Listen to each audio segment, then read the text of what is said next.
Assalamualaikum warahmatullahi wabarakatuh. Halo, saya Winda Rahmanisi dengan NIM 1701135 akan menjelaskan bagaimana cara maserasi bertingkat. Nah, sebelumnya kita harus tahu dulu nih apa itu ekstraksi. Ekstraksi merupakan proses penyarian zat aktif dari suatu bahan alam menggunakan pelarut tertentu. Tujuannya adalah untuk menarik zat aktif dan komponen kimia yang terdapat dalam simplisia. Ekstraksi dilakukan dengan berbagai metode dan cara yang sesuai dengan sifat dan tujuan ekstraksi itu sendiri. Sampel yang diekstraksi dapat berupa sampel segar atau sampel yang telah dikeringkan.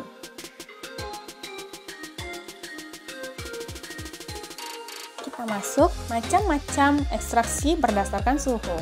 Ada secara dingin dan cara panas. Contoh ekstraksi secara dingin ada maserasi dan perkolasi. Ekstraksi secara panas contohnya adalah infusa, reflux, dan sokletasi.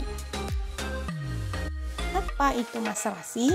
Maserasi merupakan proses ekstraksi sederhana dengan cara perendaman simplisia yang menggunakan pelarut tanpa perlakuan suhu selama waktu tertentu dan terlindung dari cahaya.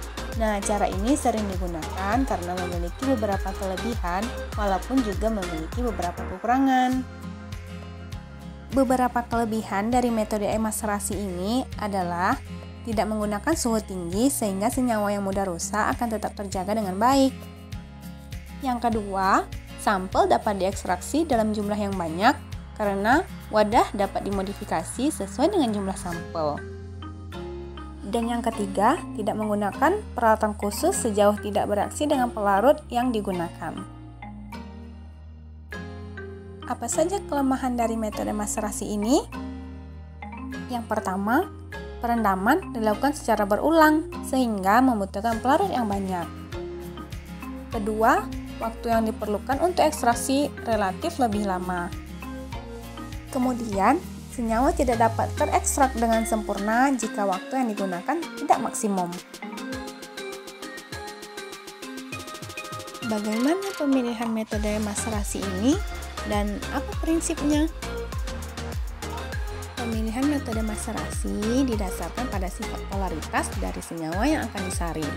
Pemilihan berdasarkan polaritas pelarut, di mana pelarut dengan sifat kepolaran yang tinggi akan menarik komponen polar, sedangkan pelarut dengan tingkat kepolaran yang rendah akan menarik komponen nonpolar. Tingkat kelarutan yang digunakan berdasarkan atas tingkat kepolarannya, mulai dari bersifat relatif nonpolar, sedikit lebih polar, hingga sangat polar. Metode ini disebut dengan maserasi bertingkat.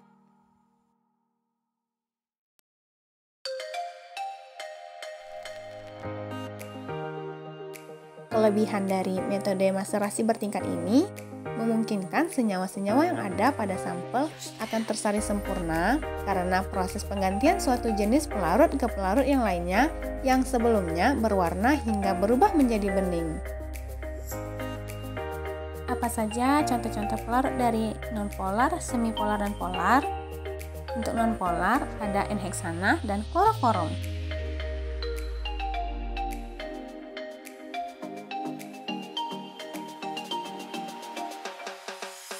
Selanjutnya, contoh pelarut semipolar ada etil asetat, DMSO, dan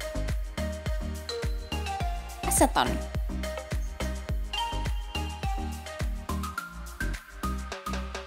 Dan contoh untuk pelarut polar ada air, metanol, etanol, dan masih banyak lainnya. Kita masuk pada cara maserasi bertingkat. Pelarut yang utama sekali kita gunakan adalah pelarut nonpolar. Contohnya adalah N-heksana. Pelarut yang kedua yaitu semipolar. Contohnya etil asetat. Dan yang terakhir, pelarut yang kita gunakan adalah metanol, yaitu pelarut polar. Kenapa kita harus menggunakan pelarut nonpolar dulu? Karena metanol merupakan pelarut yang bersifat universal, yakni dapat menarik senyawa yang bersifat polar, semipolar, maupun nonpolar. Maka dari itu, digunakan N-heksana terlebih dahulu Agar senyawa nonpolar dapat ditarik oleh N-heksana, senyawa semipolar ditarik oleh etil asetat atau pelarut semipolar, dan senyawa polar ditarik oleh metanol atau senyawa polar. Bagaimana cara kerjanya? Nah, pertama-tama serbuk kita timbang, kemudian dimasukkan ke dalam botol gelap dan ditambahkan pelarut N-heksana hingga seluruh sampel mengenai pelarut.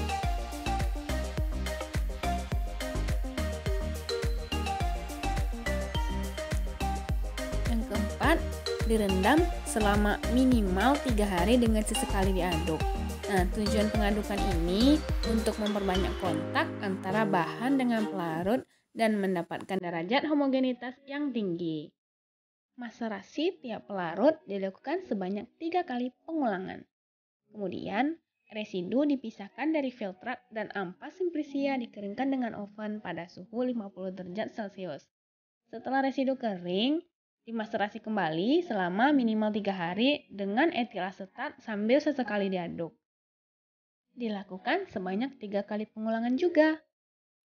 Setelah dilakukan pengulangan sebanyak 3 kali, dipisahkan residu dengan filtratnya, dan residu dikeringkan lagi dan dimaserasi dengan pelarut metanol dengan prosedur yang sama. Sekian video dari saya, terima kasih sudah menonton, dan Assalamualaikum warahmatullahi wabarakatuh.